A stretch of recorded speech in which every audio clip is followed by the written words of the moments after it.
सभी को नमस्कार। संस्कृत विद्या चैनल में आप सबका स्वागत है। आज हम कक्षा 10वीं विषय संस्कृतम प्रथम पाठः सूचि पर्यावरणम इसका भाग 3 पढ़ने जा रहे हैं। भाग 3 में हम श्लोक संख्या 5, 6 और 7 ये 3 श्लोक पढ़ेंगे और ये इस पाठ का अंतिम भाग होगा। तो शुरू करते हैं हम। शुचि पर्यावरणम, इससे पहले आप 2 भाग पढ़ चुके हैं। जरा देखिए 5वां श्लोक।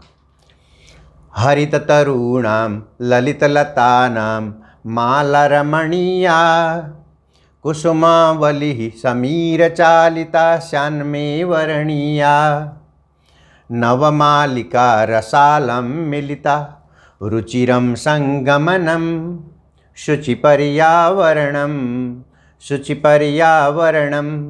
जरा इसका अन्वय देखिए। हरित तरुणाम ललितलतानाम माला में रमणीया समीर चालिता कुसुमावली वर्णीया स्यात् नवमालिका रसालम रुचिरम संगमनम मिलिता। जरा शब्दार्थ की ओर गौर करते हैं। हरित तरुणाम, हरे वृक्षों के, जो हरे हरे वृक्ष होते हैं, हरित तरु, तरु वृक्ष का पर्याय है। हरे वृक्षों के, ललित लतानाम, ललित सुंदर, लता बेल, जो ऐसे पौधे जो किसी पेड़ के सहारे ऊपर चढ़ जाते हैं, जैसे पान का पत्ता हो, गोल मिर्च का जो पौधा हो, ये और मनी प्लांट हो, इस प्रकार के पौधे किसी दूसरे के सहारे जो ऊपर चढ़ते हैं उन्हीं को लता कहते हैं, लता। और फिर उसको बेल, उसका अर्थ है बेल भी है। तो ललित लतानाम, सुंदर बेलों के। कुसुमावली, कुसुम प्लस आवली, कुसुम की पंक्ति, फूलों की पंक्ति, लाइन, ऐसी पंक्तियां बनी हो, लाइन बना हुआ हो फूलों की, ऐसी। समीर चालिता, समीर हवा, मंद समीर, समीर हवा है, चालिता उसके द्वारा चलाई गई, हवा से चलाई गई। वर्णीया, वर्ण करने योग्य यानी चुनने योग्य, स्वीकार करने योग्य। रसालम आम का पर्याय है। स्यात् हो, नव नया, मालिका मल्लिका, एक जानते होंगे आप मल्लिका पुष्पम, मल्लिका नाम का जो पुष्प होता है, मल्लिका पुष्पम, उसी के लिए ये मालिका शब्द है। नव मालिका, नव मल्लिका, यानी कि नव मल्लिका पुष्पम, नए मल्लिका पुष्प, उसकी ओर कहा जा रहा है कवि की ओर से। अब इसका हम हिंदी में सरल अर्थ देखेंगे। हरे वृक्षों की और सुंदर लताओं की पंक्ति मेरे लिए रमणीय है।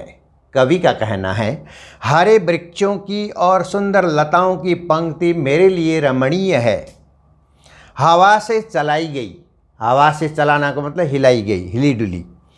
फूलों की पंक्ति मेरे लिए चुनने योग्य है। मिली हुई यानी लिपटी हुई, मिलना, एक दूसरे से लिपट जाना। नवमालिका और आमों का सुंदर संगम हो, नवमालिका और आम इनका सुंदर संगम हो। इस अर्थ को मैं फिर से समझा रहा हूँ।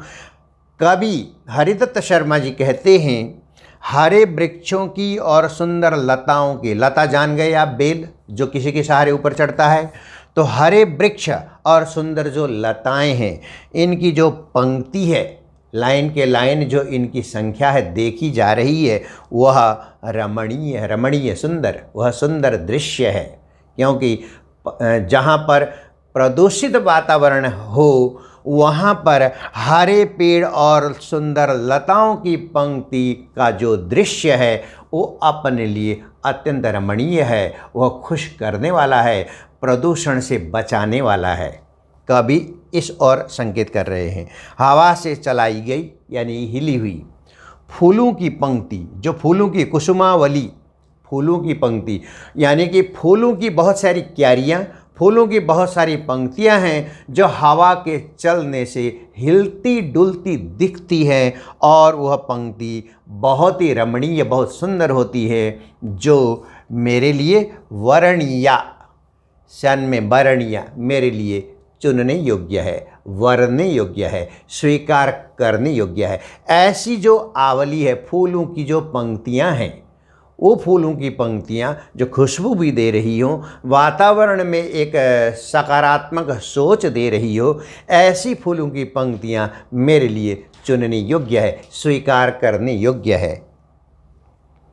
मिली हुई यानी कि लिपटी हुई, आपस में लिपटी हुई, नवमालिका और आमों का सुंदर संगम, मिली हुई यानी कि लिपटी हुई नवमालिका के साथ, यानी कि नवमल्लिका जो पुष्पम है, नवमल्लिका जो पुष्प है, नवमल्लिका के पुष्प को बासंती नेवारी इति लोके, हम लोक भाषा में उसको या तो कभी बासंती का फूल भी कहते हैं या नेवारी का फूल भी कहते हैं। संस्कृत में उसको नवमालिका, मालिका या मल्लिका, मालिका पुष्पम भी कहते हैं, मल्लिका पुष्पम भी कहते हैं। लोक भाषा में उसको बासंती का पुष्प या नेवारी का पुष्प इस तरह से कहते हैं।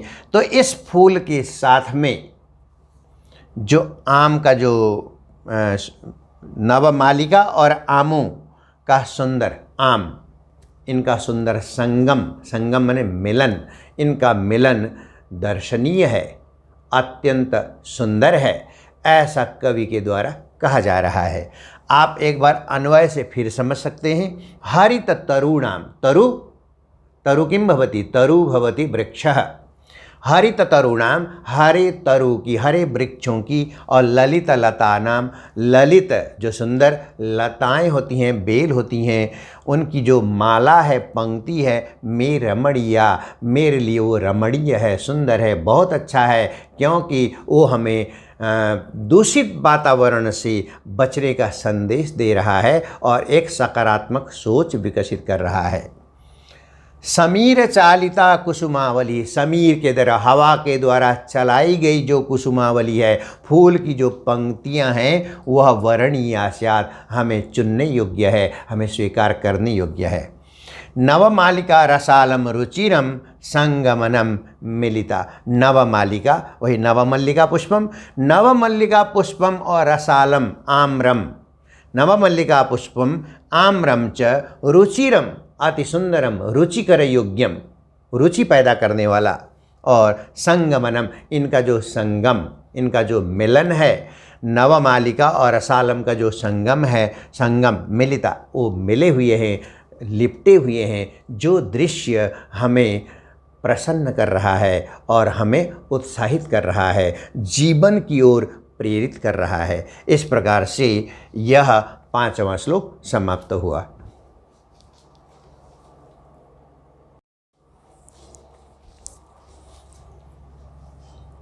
अब आपके सामने 6ठा श्लोक प्रस्तुत है।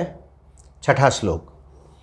ऐचल बंधु खगकुल कलरव गुंजित वनदेशम पुरकलरव संभ्रमित जनेभ्यो धृत सुख संदेशम चाकचिक्य जालम नो कुर्यात् जीवित रसहरणम शुचिपर्यावरणम शुचिपर्यावरणम।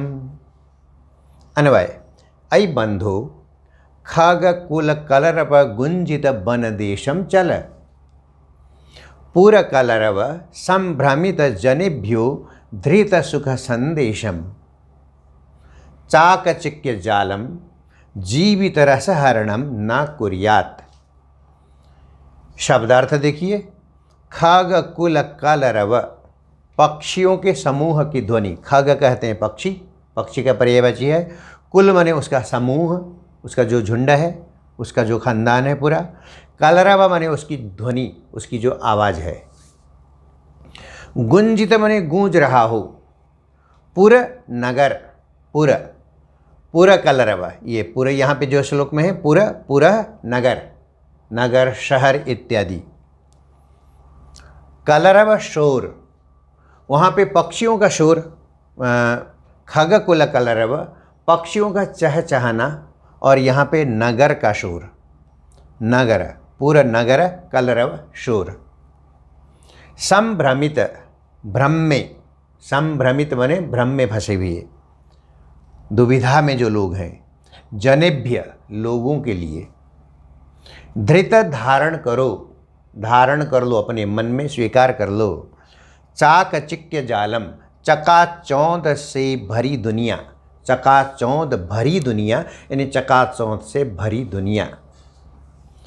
हिंदी अर्थ देखते हैं। अरे बंधु, पक्षियों के समूह की ध्वनि से गुंजित वन प्रदेश में चल। नगर के शोर शराबे से भ्रमित लोगों के लिए सुख संदेश को धारण करो। चकाचौंध भरी दुनिया को जीवन के रस का हरण नहीं करना चाहिए। कवि क्या कह रहा है? कवि कह रहा है उस दूषित प्रदूषण से भरे वातावरण से निकल करके अपने मित्र सहित कह रहा है, हे बंधु, हे मेरे मित्र, पक्षियों के समूह की ध्वनि से गुंजित, पक्षियों के समूह जो झुंड है उसकी ध्वनि, उसकी कलरव यानी उसकी चहचहाहट से जो गुंजित प्रदेश है, गुंजायमान प्रदेश है, उसके पक्षियों के चहचहाने से गूंज रहा है जो वन प्रदेश। ऐसे वन प्रदेश में चलो। यह ऐसा नगर छोड़ दो जहाँ पे शोर शराबा है। नगर के शोर से भ्रमित लोगों के लिए, नगर से भ्रमित, नगर में बहुत ज़्यादा शोर शराबा है। नगर के शोर से भ्रमित लोग, नगर में बहुत ज़्यादा शोर है, उस शोर से लोग भ्रमित हो गए हैं, भटक गए हैं, क्या करना क्या ना करने की स्थिति पर आ गए हैं, लोग दुविधा की स्थिति में हैं। ऐसे लोगों के लिए सुख संदेश को धारण करो। वहाँ जा कर के, ऐसे लोगों के लिए वन प्रदेश में जा कर के एक खुशनुमा जो वातावरण है, एक स्वच्छ वातावरण है, वहाँ से एक सुख संदेश धारण करके ले आओ। ऐसे लोगों के लिए जो नगर में दुखी जीवन जी रहे हैं या नगर में शोर से भ्रमित हुए हैं, भ्रम में पड़े हुए हैं।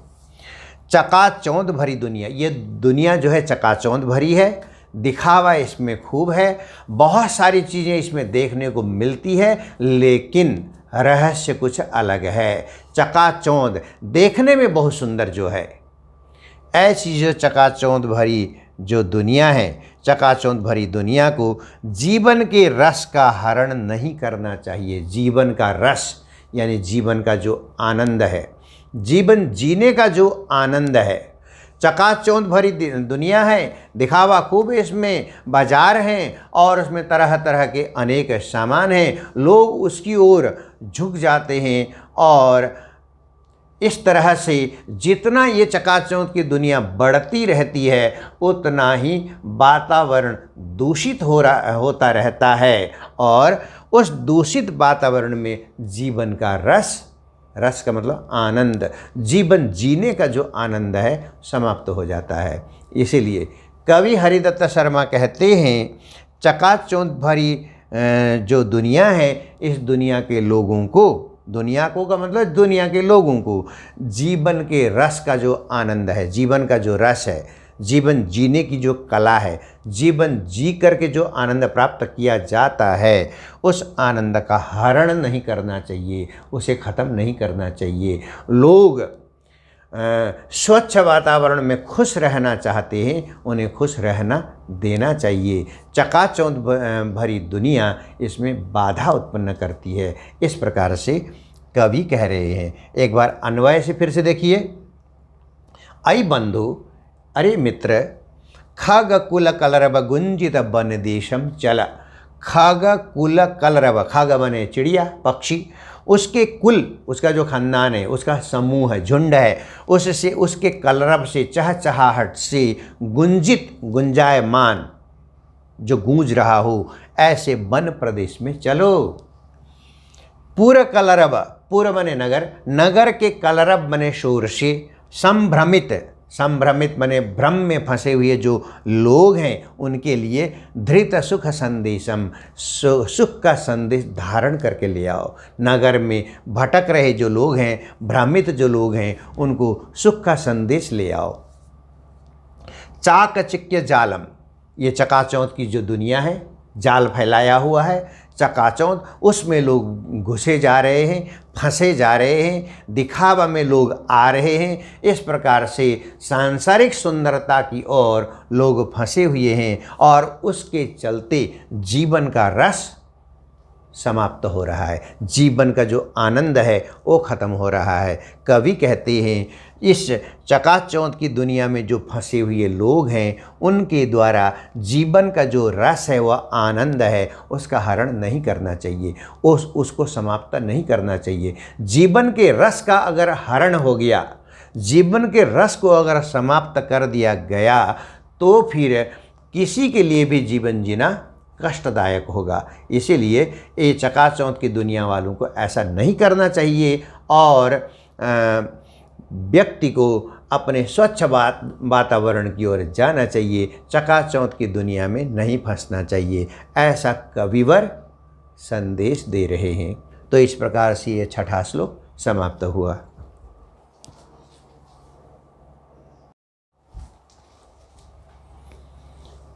आपके सामने अब ये सप्तमः श्लोकः एष पाठस्य अन्तिमः श्लोकः अस्ति।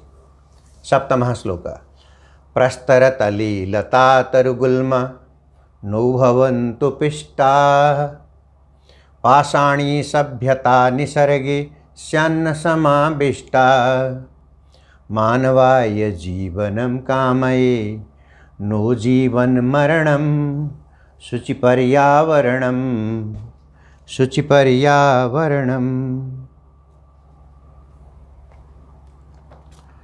अन्वय प्रस्तरतले लतातरुगुल्माः, लतातरुगुल्माः प्रस्तरतले, प्रस्तरतले लतातरुगुल्मा पिष्टाः नो भवन्तु,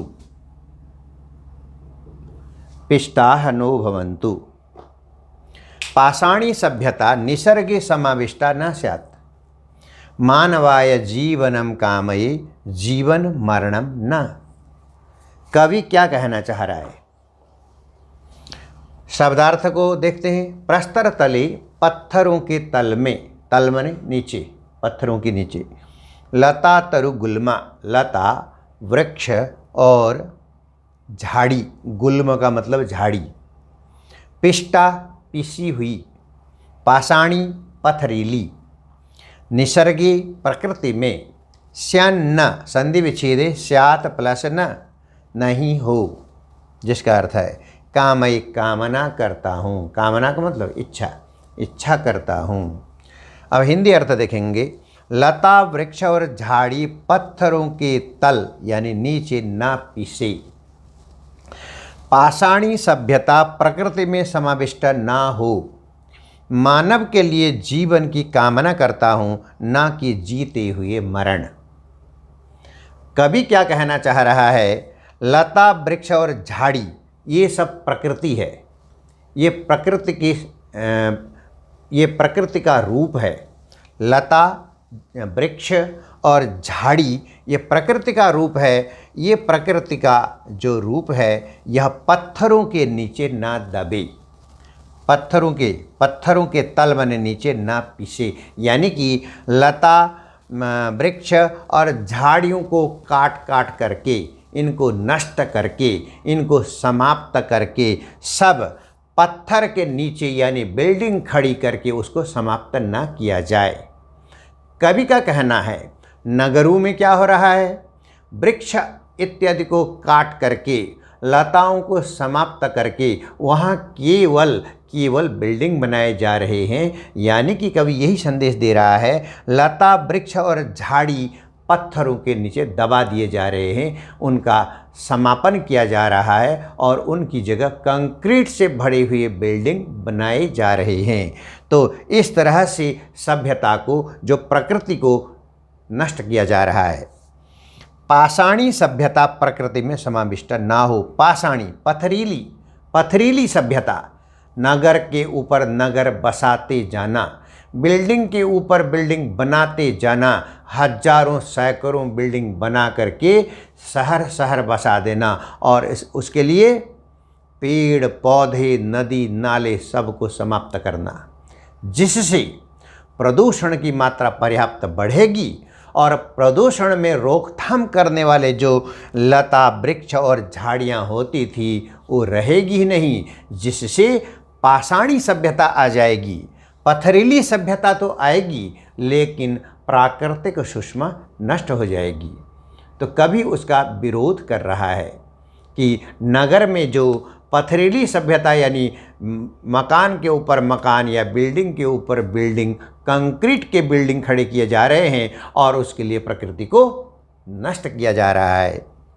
पाषाणी सभ्यता बढ़ाई जा रही है, पथरीली सभ्यता, और प्रकृति में समाविष्ट हो रही है, यानी प्रकृति खत्म हो रही है, प्रकृति लुप्त हो रही है, पाषाणी सभ्यता आगे बढ़ रही है। ऐसा ना हो। मानव के लिए जीवन की कामना करता हूँ। कवि हरिदत्त शर्मा कहते हैं मानव के लिए मैं जीवन की कामना करता हूँ, यानी वो उनका जीवन स्वच्छ रहे, सही जीवन रहे, उनका जीवन स्वास्थ्यपरक रहे, उनका जीवन निरोगी रहे, ऐसी मैं कामना करता हूँ। उनके जीवन में कोई संकट इस प्रकार के ना आए, अनेक रोग ना बढ़ें। मानव का कल्याण प्रकृति के संरक्षण में है, ना कि प्रकृति के विनाश में। इस प्रकार कवि संदेश देना चाह रहे हैं। तो मानव के लिए जीवन की कामना करता हूँ, यानी जीवन की कामना करता हूँ का मतलब है कि हम प्रकृति के संरक्षण में ही मानव का जीवन सुरक्षित है, अन्यथा नहीं। ना कि जीते हुए मरण, ना कि जीते हुए मृत्यु जी रहा है। जीते जीते रोगग्रस्त होकर के अनेक परेशानियों से, प्रदूषित वातावरण के कारण जीते जी मृत्यु के मुख में मैं धकेलना नहीं चाहता हूँ। इस प्रकार से कविवर संदेश दे रहे हैं, कह रहे हैं। एक बार अन्वय से फिर समझते हैं। प्रस्तर तली लता तरु गुल्मा पिष्टा नो भवंदु। प्रस्तर अपने पत्थर, पत्थर का पर्यायवाची है प्रस्तर। पत्थर के नीचे लता तरु गुल्मा, लता बने बेल, तरु बने वृक्ष और गुल्म बने झाड़ियाँ, ये पीसे न जाएं। यानी कि पत्थर के नीचे ये पीछे न जाए, यानी पत्थर को तो आगे बढ़ाया जाए, पाषाणी सभ्यता को आगे बढ़ा करके इनको नष्ट न किया जाए। हाँ, पाषाणी सभ्यता निसर्गी समाविष्टा न पाषाणी, पथरीली जो सभ्यता है, कंक्रीट के जो बिल्डिंग है, कंक्रीट का जो सब कुछ है, रोड सड़क इत्यादि गलियां सब कुछ कंक्रीट के पथरीली बनाई जा रही है। उस पथरीली सभ्यता के सामने जो निसर्ग है, प्रकृति है, निसर्ग का मतलब प्रकृति, उसको समाविष्ट किया जा रहा है, ख़त्म किया जा रहा है। यानी कि प्रकृति कहाँ गई? पथरीली सभ्यता के नीचे दब गई। ऐसा न किया जाए, ना शायद ऐसा ना हो, ना किया जाए। मानवाय जीवनम काम, मनुष्य के लिए मैं जीवन चाहता हूँ। और जीवन कैसे मिलेगा? प्रकृति की सुरक्षा से जीवन मिलेगा। ये कवि संदेश दे रहा है। जीवन मरणम न, जीते हुए मनुष्य मृत्यु के मुख में ना धकेला जाए। जीता हुआ मनुष्य मृत्यु के मुख में ना धकेला जाए और वह स्वच्छ और अच्छा जीवन जी सके, उसके लिए प्रकृति का संरक्षण, उसकी सुरक्षा अत्यंत अनिवार्य है। कवि ये संदेश दे रहे हैं। तो इस प्रकार से यह 7वां श्लोक समाप्त होने के साथ साथ यह कक्षा 10वीं का जो संस्कृत का जो प्रथम पाठ है शुचि पर्यावरणम, यह समाप्त हुआ। धन्यवाद। वंदे मातरम।